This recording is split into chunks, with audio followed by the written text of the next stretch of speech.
Hallo und herzlich willkommen zu einem weiteren Cranebee-Tutorial. In diesem Tutorial werde ich Ihnen zeigen, wie Sie Object-Dateien über die Import-Funktion in Cranebee einfügen können, insbesondere diese von Airclip. Weitere Informationen über Airclip finden Sie in der Videobeschreibung.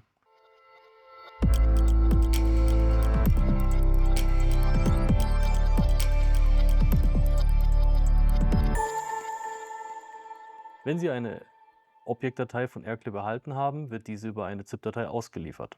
Diese wird sich in Ihrem Download-Ordner befinden. Um diese verwenden zu können, müssen wir diese Datei entpacken. Das heißt, wir machen Rechtsklick auf die Datei und sagen alle extrahieren.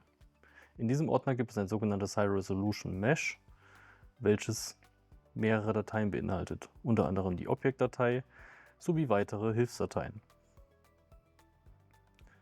Um das nun in Cranebee importieren zu können, werden wir zuerst einmal ein neues Projekt anlegen.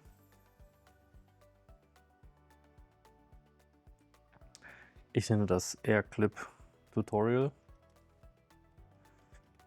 und speichere es ab. Auch in diesem Schritt werde ich das Projekt abspeichern und einen eigenen Projektordner anlegen lassen dafür. Das ist wichtig für später. Speichern. Nun können wir das Objekt über die Funktion importieren obj importieren.